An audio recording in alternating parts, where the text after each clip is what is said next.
Hello everyone, welcome to Vedashree TET classes. तो आप में से बहुत सारे लोग जल्द होने वाले यूटेट एग्जाम की प्रिपरेशन कर रहे होंगे। अगर आप लोग अपनी प्रिपरेशन को और बेहतर करना चाहते हैं तो फिर आप हमारा एक जो कोर्स है यूटेट से रिलेटेड, इसकी प्रिपरेशन से रिलेटेड, वो आप चेक कर सकते हैं। इसके लिए आपको क्या करना है, गूगल प्ले स्टोर पे जाना है, वहाँ से हमारी विदाशी लर्निंग आपको डाउनलोड करना है और वहाँ जाकर आप इस कोर्स की डिटेल्स को चेक कर सकते हैं। ये कोर्स ऑनलाइन है। अगर आप हमारे ऑफलाइन सेंटर को विजिट करना चाहते हैं तो आप यहाँ आ सकते हैं। हमारा ऑफलाइन सेंटर हल्द्वानी में कुसुमखेड़ा चौराहे पर हनुमान मंदिर के पास है। आप यहाँ आए और हमारे सेंटर को विजिट करें।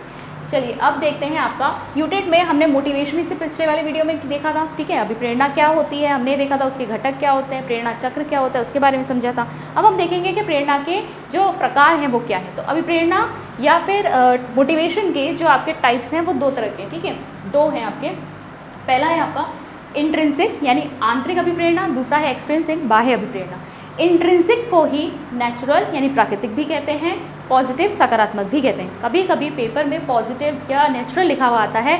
आपको ये ध्यान में रखना है कि मोटिवेशन के दो ही प्रकार हैं, ये इन्हीं के नाम हैं, ठीक है। इंट्रिंसिक को ही आप नेचुरल कहेंगे, इंट्रिंसिक को ही आप पॉजिटिव कहेंगे, ठीक है। ऐसे ही एक्सट्रिंसिक को आप आर्टिफिशियल भी कहेंगे, यानी बाह्य अभिप्रेरणा ही कृत्रिम अभिप्रेरणा है या फिर नकारात्मक अभिप्रेरणा है। अब देखिए इंट्रिंसिक मोटिवेशन का मतलब क्या हुआ, जब व्यक्ति के अंदर से अभिप्रेरणा आती है, ठीक है। किसी काम को करने के लिए वो अंदर से अभिप्रेरित है, खुद से अपनी इच्छा से स्वयं से करना चाहता है। उस काम को करने में उसको सेल्फ सेटिस्फैक्शन मिल रहा है, आत्मसंतुष्टि मिल रही है, वो हुआ इंट्रिंसिक मोटिवेशन। जैसे कि मैंने पिछले वाले वीडियो में भी एग्जाम्पल लिया था। अगर कोई यूपीएससी की प्रिपरेशन करना चाहता है, उसका सपना है कि वो एक आईएएस ऑफिसर बने, तो वो क्या करेगा, लगातार पढ़ाई करता रहेगा, क्लासेस करेगा, मॉक टेस्ट देगा, ठीक है। वो अपने आप को इंडल्ज कर लेगा, पूरी तरीके से डुबा लेगा पढ़ाई में। वो एक समय सीमा बांध लेगा कि मुझे इस समय के अंदर सिर्फ और सिर्फ पढ़ाई करनी है, अपने आईएएस बनने के सपने को साकार करना है।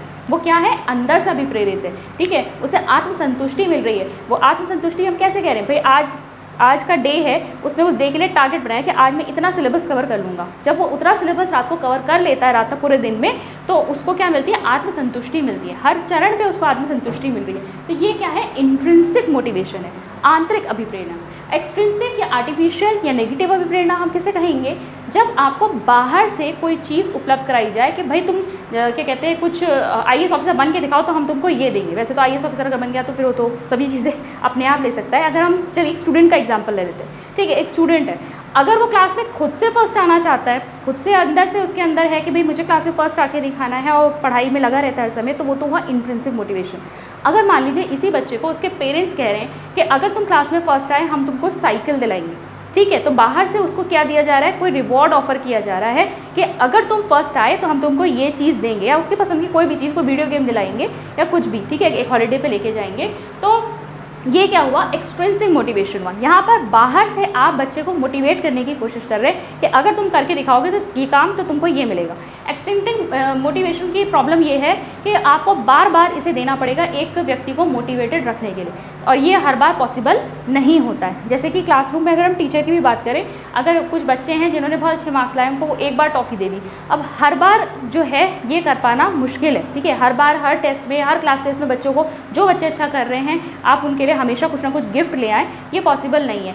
क्योंकि बच्चे फिर क्या कर रहे हैं, फिर उस गिफ्ट के लालच में ही क्या कहते हैं वो पढ़ाई कर रहे हैं, वो अंदर से मोटिवेटेड नहीं है। आपने वो चीज़ हटा दी, जैसे ही आप उस गिफ्ट को रिमूव कर देंगे वो बच्चे मोटिवेट नहीं होंगे, क्योंकि वो सिर्फ उसके लालच में काम कर रहे थे। तो एक्सट्रिंसिक मोटिवेशन क्या होता है, जब बाहर से आप कोई रिवॉर्ड आप दे रहे हैं, ठीक है, तो वो क्या हो गया, एक्सट्रिंसिक मोटिवेशन।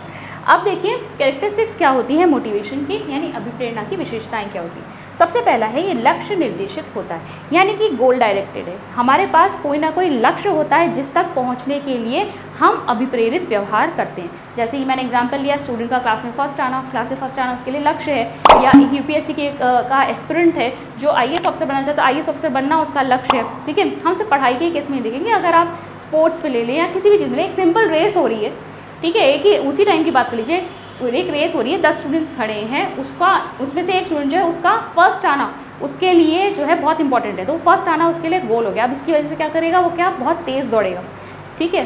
तो ये जो है मोटिवेशन क्या होता है, हमेशा लक्ष्य निर्देशित होता है, किसी ना किसी गोल की तरफ आप अपना काम करते हैं। फिर है इसमें ऊर्जा परिवर्तन शामिल है, ठीक है। ऊर्जा परिवर्तन कैसे शामिल है, हमने आपका जो मोटिवेशन साइकिल पढ़ा था, ठीक है। मोटिवेशन साइकिल में हमने क्या कहा था, सबसे पहले क्या होता है, आपके अंदर कोई अभाव की स्थिति उत्पन्न होती है, कोई नीड अराइज होती है, ठीक है, कोई कमी आपको महसूस होती है, जिसकी वजह से चालक का जन्म होता है, यानी ड्राइव, ठीक है, आपके अंदर एक ड्राइव आ जाती है। जैसे कि अगर आपके अंदर न्यूट्रिशन की कमी है, फिलहाल आपको क्या करिए, आपका जो बॉडी है वो फूड मांग रही है, तो आपकी वो नीड किस तरीके से आपकी ड्राइव को जन्म देगी, भूख लगेगी आपको, ठीक है, तो भूख क्या हो गया, वो ड्राइव हो गई, वो चालक हो गया, ठीक है। और आप क्या करेंगे, अभी प्रेरित व्यवहार करेंगे। व्यवहार क्या होगा कि आप खाने तक जाएंगे, आपको खाना खाना है, जिससे आपको संतुष्टि मिलेगी। तो जब ड्राइव उत्पन्न हो रही थी तो आपके अंदर एनर्जी चेंजेस हुई, असंतुष्टि की भावना, एक तनाव, एक एंग्जाइटी, ठीक है, उद्वेलन की स्थिति, जिसकी वजह से आप उस काम को करेंगे, ठीक है। और जब आपको वो जो चीज़ है वो मिल जाएगी, जो कोई आपने लक्ष्य सोच रखा था वो आप प्राप्त कर लेंगे, या यहाँ भूख के केस में हमने अगर खाना मिल जाएगा तो आपको क्या मिलेगी, संतुष्टि मिलेगी,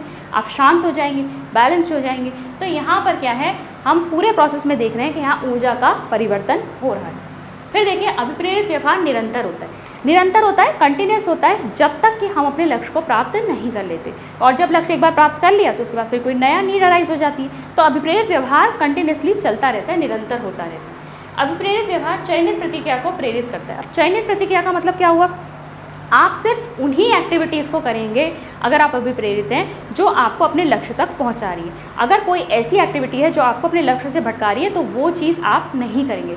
तो अभिप्रेरित अगर कोई है तो वो क्या करेगा, अपने लक्ष्य तक पहुंचने वाली चीज़ों को ही करेगा। तो चयनित प्रतिक्रियाओं को प्रेरित करती है का मतलब यही है, जैसे कि अगर हम यूपीएससी एस्पिरेंट का एग्जाम्पल ले रहे हैं तो वो क्या करेगा, सिर्फ और सिर्फ स्टडीज़ में अपने आप को इंडल्ज करेगा। ऐसी कोई भी चीज़ जो उसे डिस्ट्रैक्ट करती है, अपने लक्ष्य से दूर हटा रही है, जिसकी वजह से उसका सिलेबस कंप्लीट ना हो पाए टाइम पर, जो उसने पहले से ही छोटे छोटे टारगेट्स बना रखे हैं उनको वो अचीव ना कर पाए, ऐसी चीज़ों से वो दूर रहेगा, ठीक है। अभिप्रेरणा आंतरिक या बाहरी हो सकती है। अब ये हमने यहाँ पर देख लिया, आपकी आंतरिक इंट्रिंसिक भी हो सकती है, एक्सट्रिंसिक भी हो सकती है, और सकारात्मक या नकारात्मक भी हो सकती है, ठीक है।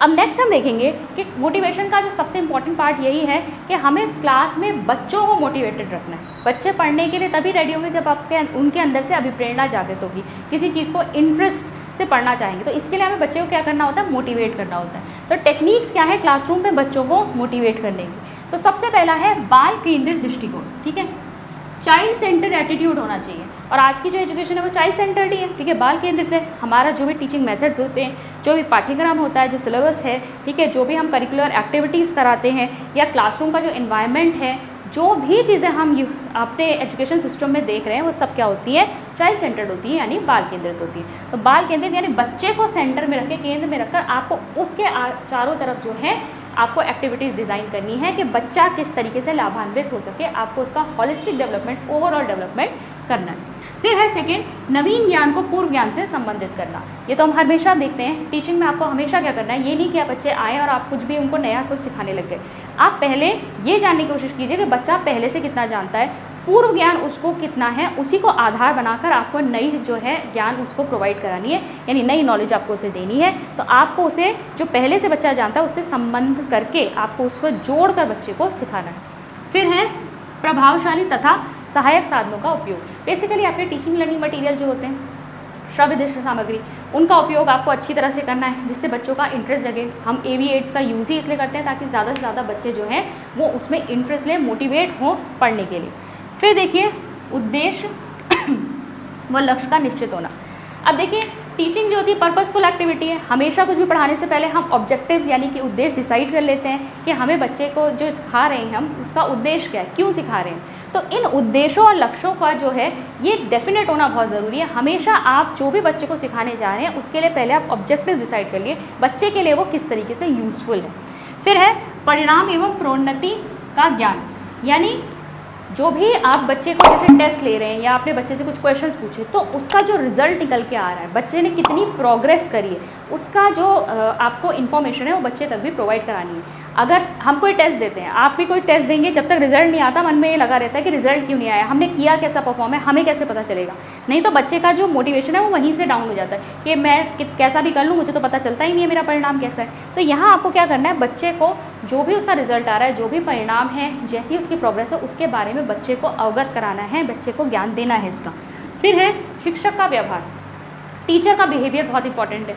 ऐसा नहीं होना चाहिए आपका बिहेवियर कि बच्चे आपसे डरते हैं या फिर बच्चे आपसे कुछ कह नहीं पाते हैं, आपकी लैंग्वेज बहुत ख़राब है, बच्चे आपसे बात ही नहीं करना चाहते हैं, वो आपकी क्लास में फिर इंटरेस्ट नहीं लेंगे, वो मोटिवेटेड नहीं रहेंगे बिल्कुल भी। और वहीं पे अगर कोई टीचर जो है उसका व्यवहार बच्चों के साथ बहुत अच्छा है तो वो कोई भी सिंपल से सिंपल टॉपिक या कॉम्प्लेक्स से कॉम्प्लेक्स टॉपिक पढ़ा रहे होंगे, उनकी क्लास को अटेंड करना बच्चा चाहता है, ठीक है, तो मोटिवेटेड रहता है अगर शिक्षक का व्यवहार अच्छा हो। फिर है प्रशंसा एवं आलोचना, यानी प्रेज़ भी करनी है और क्रिटिसाइज़ भी करना है बच्चे को, ठीक है। अगर बच्चा अच्छा काम कर रहा है तो उसकी प्रशंसा कीजिए, अगर बच्चे ने गलत उत्तर दिया तो उसकी आलोचना। अब आलोचना का मतलब ये भी नहीं है कि पूरी क्लास के सामने बैठ के उसकी बेइज्जती कर रहे हैं, ऐसा नहीं है। आपको उसे बताना है कि कहाँ पर उसने गलत आंसर किया है तो वो किस तरीके से उसको सही कर सकता है। सही तरीके से आपको उसकी मतलब आलोचना करनी है, यानी कि उसे बताना है, अवगत कराना है कि कहाँ पर वो गलत है, ठीक है, किस तरीके से उसका कॉन्सेप्ट सही हो सकता है, उसको सही तरीका भी बताना है। फिर है पुरस्कार एवं दंड। बच्चा अगर अच्छा काम कर रहा है तो उसको रिवॉर्ड दीजिए, बच्चा अगर गलत काम कर रहा है तो उसे दंड दीजिए। दंड का मतलब सिर्फ फिजिकल पनिशमेंट नहीं है, दंड के स्वरूप में आप कुछ भी दे सकते हैं, ठीक है। आपने मान लीजिए उसे एक पीरियड गेम्स नहीं खेलने दिया, वो भी उसके लिए एक दंड ही हो जाएगा, ठीक है। तो यहाँ पर हम पुरस्कार और दंड भी जो है बच्चे को देना है, ताकि बच्चा जो है अगर पुरस्कार मिलता है, अगर कोई काम है उसने अच्छे से किया है, आपने उसके लिए उसको क्या दिया, पुरस्कार दिया, तो बच्चा मोटिवेट हो जाएगा, अगली बार फिर उस काम को करना चाहेगा। और दंड देने में क्या होगा, दंड देने में ये कैसा होगा, बच्चे को नेगेटिव यहाँ पर इम्पैक्ट मिलेगा, बच्चा जो है उस काम को करने से बचेगा। फिर है प्रतियोगिता एवं सहयोग। तो देखिए ये बहुत इंपॉर्टेंट रोल प्ले करता है आपका मोटिवेशन में। प्रतियोगिता यानी कॉम्पिटिशन, कॉम्पिटिटिव भावना बच्चों के अंदर होनी चाहिए।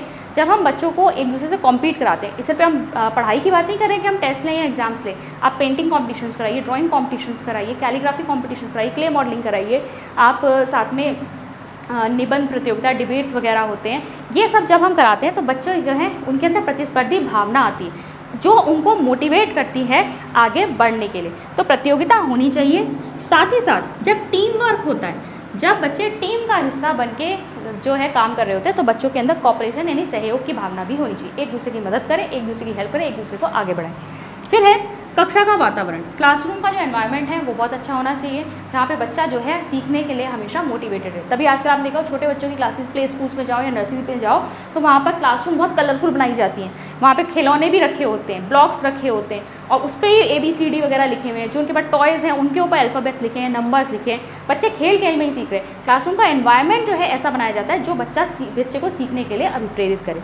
फिर है उचित दृष्टिकोण का विकास। तो बच्चों का जो एटीट्यूड है वो भी जो है हमें अच्छा डेवलप करना है किसी चीज़ को सीखने के लिए। ये नहीं कि जो हमें पढ़ाया जा रहा है हमारे किसी काम का तो है नहीं तो हम इसे क्यों पढ़े, बच्चा इसको बिल्कुल डीमोटिवेट हो जाएगा। आपको क्या करना है, बच्चे के अंदर अच्छा व्यू पॉइंट, अच्छा दृष्टिकोण जो है वो आपको जगाना है।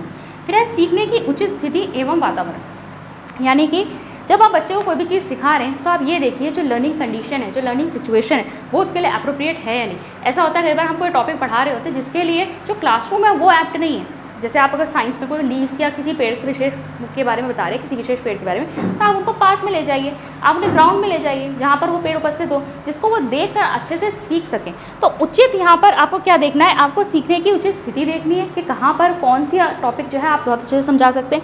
आपको लर्निंग एनवायरनमेंट देखना है। फिर है आपका असफलता का भय, इससे आपको बच्चे को मुक्त रखना है, ठीक है।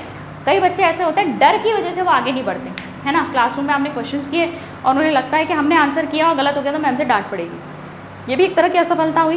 तो इसकी वजह से वो बच्चे चुप बैठे रह जाते हैं, एक हेजिटेशन होता है उनके। आपको इस असफलता के भय से बच्चे को मुक्त करना है, ठीक है। बच्चा डरे नहीं अपनी बात को कहने से, जो भी है गलत है सही आंसर, अगर गलत भी है तो टीचर उसे करेक्ट कर देगा, उसे बताएगा कि कहाँ पे तुम्हारा कॉन्सेप्ट गलत हो रहा है। तो असफलता के भय से बच्चे को मुक्त करना है। फिर है आकांक्षा का स्तर, लेवल ऑफ एस्पिरेशन, बच्चों का लेवल ऑफ एस्पिरेशन जो है बच्चों का सही करना है। ऐसा भी नहीं होना चाहिए कि लेवल ऑफ एस्पिरेशन इतना हाई बना लिया है जितना आपका कैलिबर ही नहीं है, वो बच्चा उतना कर नहीं सकता, लेकिन उसने अपनी सोच जो है इतनी ऊंची रखी हुई है कि नहीं मैं तो ये बनना चाहता हूँ। तो वहाँ भी टीचर को उसे रियलाइज़ कराना पड़ेगा कि भाई तुम्हारा पोटेंशियल ये है, तुम इस चीज़ में जाओ या इस फील्ड में जाओ तो वो तुम ज़्यादा अच्छा कर सकते हो, ठीक है। गाइडेंस का काम तो करते ही ना। और अगर ऐसा भी हो सकता है कुछ बच्चे जो बहुत अच्छा कर सकते हैं किसी विशेष फील्ड में, या किसी क्या कहते हैं उनकी जो नॉलेज है या उनके अंदर जो आप कह सकते हैं क्वालिटीज़ हैं वो बहुत हाई हैं, लेकिन वो उनका लेवल ऑफ एस्पिरेशन ही नहीं है, वो उतना ऊंचा जाना ही नहीं चाहते। तो वहाँ पर भी टीचर को प्रॉपर गाइडेंस देनी पड़ती है कि उनका लेवल ऑफ एस्पिरेशन उनके पोटेंशियल और उनकी क्वालिटीज़ के अकॉर्डिंग हो। फिर है नयापन और नवीनता। तो हमेशा आपके पढ़ाने के तरीके में या फिर आपके जो कॉन्सेप्ट पढ़ाया जा रहा है उसमें हमेशा कुछ ना कुछ नवीन या नयापन होना चाहिए, क्योंकि ओल्ड मेथड से पढ़ते पढ़ते भी बच्चे जो हैं थोड़े से बोर हो जाते हैं। तो जब आप कुछ ना कुछ न्यू उसमें इंट्रोड्यूस करेंगे, सिर्फ ऐसा ही नहीं, मान लीजिए आप कोई टॉपिक ऐसा पढ़ा रहे हैं जहाँ पे आप कहानी के माध्यम से बच्चों को पढ़ाएं, या कोई जैसे इंग्लिश की स्टोरी है या कोई ड्रामा है उसे आप बच्चों को इनैक्ट करवाएं, तो वो भी एक नयापन ही हुआ। तो वहाँ पर आपको क्या करना है, नयापन या नवीनता लेकर आनी, जिससे बच्चा सीखने के लिए मोटिवेटेड रहे। अच्छा, एक जो चीज़ हमने यहाँ देखी कि उद्देश्य और लक्ष्य जो है आपके निश्चित होने चाहिए, निश्चित भी होने चाहिए, और इससे आपको बच्चों को अवगत भी कराना है। बच्चों को भी पता होना चाहिए कि हमारा जो भी हम टॉपिक सीख रहे हैं उसको सीखने का उद्देश्य क्या है, उसको सीखने के लक्ष्य क्या है। ठीक है, तो ये कुछ आपके पॉइंट्स हैं जिसके द्वारा आप क्लासरूम में बच्चों को क्या कर सकते हैं, अभिप्रेरित कर सकते हैं। तो ये था आज का टॉपिक। मैं मिलती हूँ आपसे नेक्स्ट वीडियो में। Thank you.